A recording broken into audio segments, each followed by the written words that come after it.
नमस्कार मेरे किसान मित्रों, मैं एजे आशीष एजे किसान मित्र पर यूट्यूब चैनल पर आपका स्वागत करता हूं। आज मैं आप सभी किसान मित्रों को आज आलू की खेती के बारे में कुछ जानकारियां देना चाहता हूं।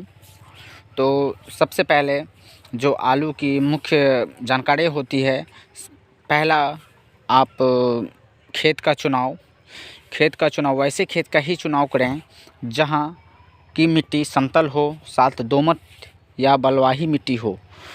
गाढ़े नीमी ज़मीन पर पानी लगने की संभावना होती है, जिसके कारण हमारी फसल ख़राब हो जाती है। तो मैं सजेस्ट करूंगा कि समतल भूमि के साथ साथ दोमट और बलुआही मिट्टी ही चॉइस करें, जो आलू को अच्छे ग्रोथ देती है, प्लस आलू में किसी प्रकार के डिजीज़ या किसी प्रकार के दाग धब्बे नहीं आते हैं। और दूसरी होती है बीज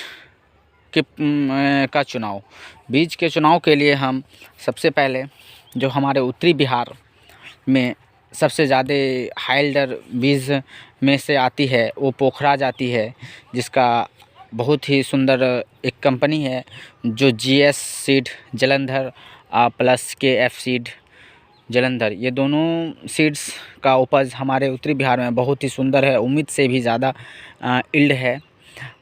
इसका इल्ड हमारे खेतों में हमने खुद अनुभव किया है। हमारे खेत में 19 पैकेट पर कट्ठे के दर से उपजा है।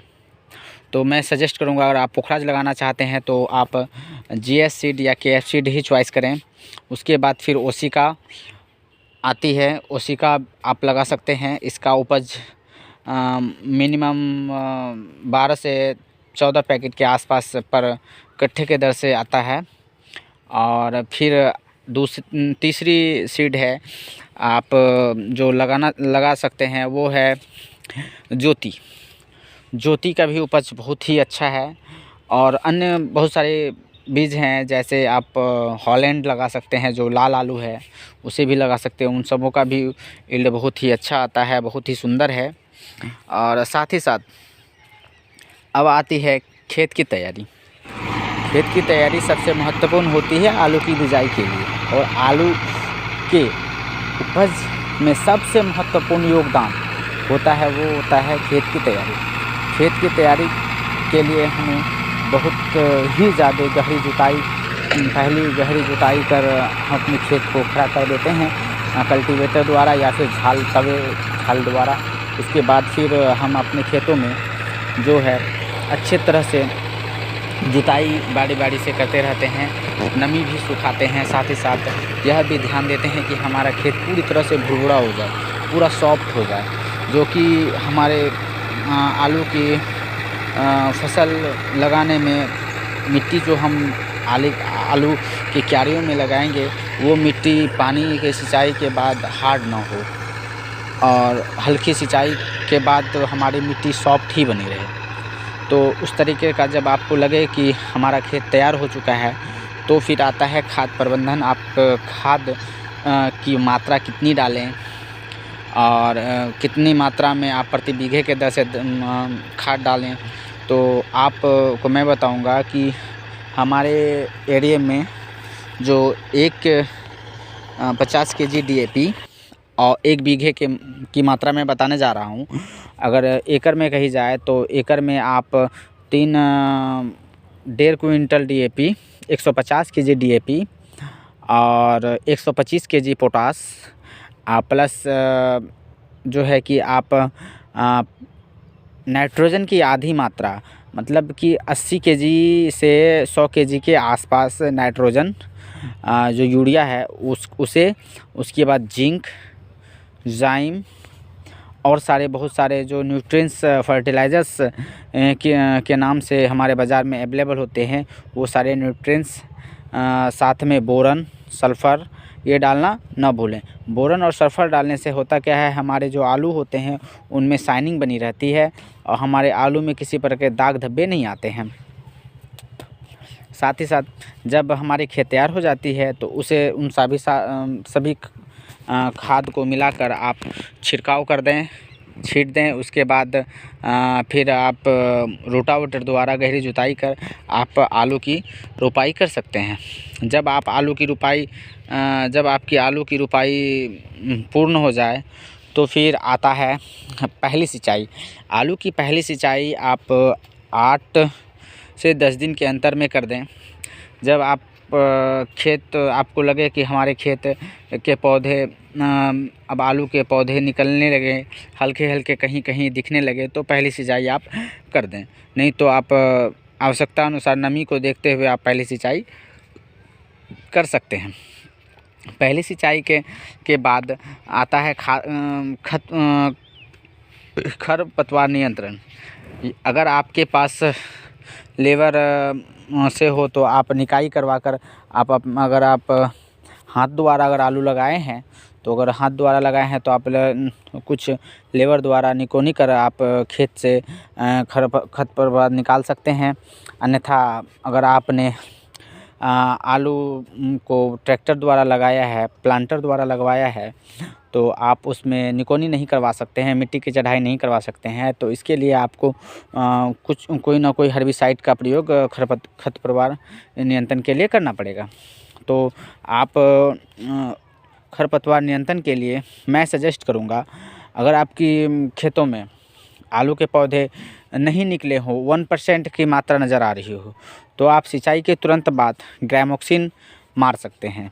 जिससे होता क्या है कि हमारे आलू के खेतों में दुबड़ी, मोथा, पत्थरचट्टा, भुटका, बत्थू, बहुत सारे ऐसे जो खरपतवार हैं जो उग जाते हैं, वो पूर्णतः कंट्रोल हो जाता है। अगर आपके खेतों में आलू के पौधे लगभग 70% निकल गई हो और वो दिख रही हो, तो आप ग्रामोक्सिन का प्रयोग ना करें, आप सेंकोर मार सकते हैं। सेंकोर से सीजनेबल पौधों का नियंत्रण हो सकता है, जैसे भुटका कम ही प्रभावित होता है, बट आपका बथुआ, भांग और कुछ ऐसे जो सीजन के समय पर ही उगते हैं, वो सारे खरपतवार आपके नष्ट हो जाएंगे, ख़त्म हो जाएंगे। और उसके बाद आप बचे कुचे जो भी खरपतवार आपके खेत में क्यारियों में लगी रहे, तो आप हाथ के द्वारा जो है चुनाई कर सकते हैं। इससे आप अपने अनुसार से इस प्रकार से आप पौधों को हटा लें। अगर आपके पौधों में, जैसे आप देख सकते हैं कि हमारे खेतों में कहीं ना कहीं मैंने पहले चुनाई करवा चुकी है, बट आपको मैं दिखा रहा हूँ। जैसे ये लगे हुए हैं, तो ये धीरे धीरे सावधानी से ये जड़ समेत उखड़ जाएंगे। ये आप इस तरीके से आप कुछ लेबर लगेगी, आप उससे साफ़ करवा दें और देखेंगे कि मैं आपको दिखाना चाहूँगा, हमने ग्रामोक्सिन का प्रयोग किया था। तो आप ये देख सकते हैं कि हमारे इसमें लगभग 99% जो है आलू में खरपतवार नहीं है, वो नष्ट हो चुके हैं। और हमारे आलू में जो है सूढ़ भी निकलना शुरू हो गया है। हमारे आलू लगभग 45 दिन के समथिंग की है, ये आलू भी बनना शुरू हो गया है। तो उसके बाद आप जो नाइट्रोजन की जो आपकी आधी मात्रा बची हुई रहती है, वो नाइट्रोजन की मात्रा आप दूसरी सिंचाई यानी 20 से 22 दिन के बाद जो आप आलू में सिंचाई करेंगे, तो उस समय आप नाइट्रोजन की आधी मात्रा जो आप पहले खेत की तैयार करने के समय जो बचा कर रखे थे, वो मात्रा साथ में उसके 20 kg हाइड्रोकैल्शियम प्रति एकड़ की दर से डालें और उसको भी छिड़काव कर दें। छिड़काव करने के बाद आप तुरंत, अगर आपका मौसम अच्छा है और मौसम फ्रेश है, तो आप छिड़काव करने के 1 से 2 दिन के अंदर आप जो है कैबरियो टॉप 2 ग्राम प्रति लीटर के दर से स्प्रे करें। कैबरियो टॉप का मुख्य कार्य होता है कि वो जो है आलुओं में बहुत ही अच्छी जो है कि सूढ़ और जड़ का वो बढ़वार करता है। मैं आपको दिखाना चाहूँगा जो कैबरियो टॉप का प्रयोग करने के बाद ये आप देखिएगा कि बहुत ही अच्छे सूढ़ और जड़ का मैं आपको उखाड़ कर दिखाऊंगा। ये देखिए, ये आप देख सकते हैं, ये कितना अच्छा सूढ़ और जड़ का बढ़वार हुआ है केवड़ियो टॉप के कारण। आप देख सकते हैं कि कितना सारा सूढ़ हमारे आलू में नज़र आ रहे हैं, वो सारे आलू हैं। तो केवड़ियो टॉप का मुख्य काम होता है कि वो पौधे में भी शाइनिंग बनाए रखता है, साथ ही साथ अच्छे ग्रोथ भी आलू को देता है। उसके बाद आप मौसम को देखते हुए पाले से और झुलसा रोग से बचाने के लिए आप मैंगो डाइथिन M45 का प्रयोग करें, या फिर आप बायर कंपनी का एंट्राकोल आता है उसका प्रयोग करें। दोनों की मात्रा 2-2 ग्राम प्रति लीटर है। अगर आपके खेत में झुलसा रोग लग चुका है, आपके खेत में पाला मार चुका है, पाला लग चुका है, तो आप उससे बचाव के लिए आप अपने खेतों में जो है सबसे पहले मेटालेक्सिन का प्रयोग कर सकते हैं। मेटालेक्सिन मारें, उससे क्या होगा कि आपका पाला रोग पूर्णतः वहीं जहाँ तक था वहीं तक रुक जाएगा और आपके खेत फसल नष्ट होने से बच जाएगी।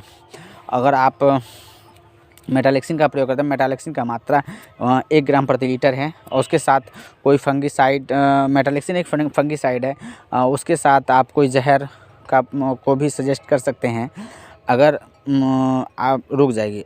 और किसान मित्रों, मैं आपको एक चीज़ दिखाने जा रहा हूँ कि आलू के बीज में कुछ इस टाइप की कुकड़ी बीमारी लगती है। मैं आपको दिखा रहा हूँ, ये रहा, ये कुकड़ी बीमारी है। ये आलू का पौधा आप देख सकेंगे, ये पौधा पूरी तरह से इसमें कोकड़ी लग चुका है। ये पौधे जो है कुछ थ्रिप्स ने इसके जो है कि रस चूसक कीटों ने इसके रस चूस लिए हैं। तो रस चूसक कीटों के लिए, थ्रिप्स के लिए आप इमिडाक्लोपीड का प्रयोग करें। इससे क्या होगा कि आपके खेतों में थ्रिप्स नष्ट हो जाएंगे, थ्रिप्स का प्रकोप खत्म हो जाएगा। लाही, जिसे हम लाही कहते हैं, वाइट फ्लाई, कुछ वाइट मक्खियाँ होती है, वो भी पूर्णतः ख़त्म हो जाएगी और आपके आलू उम्मीद से अच्छा यील्ड देगा, बहुत ही अच्छा यील्ड देगा, उम्मीद से ज़्यादा यील्ड देगा। अगर हमारा वीडियो आपको अच्छा लगा हो तो मैं आपको मेरी मेहनत का फल एक लाइक, एक सब्सक्राइबर बनता है। कृपया मेरे वीडियो को देखकर दोस्त लाइक एवं सब्सक्राइब करना न भूलें। धन्यवाद।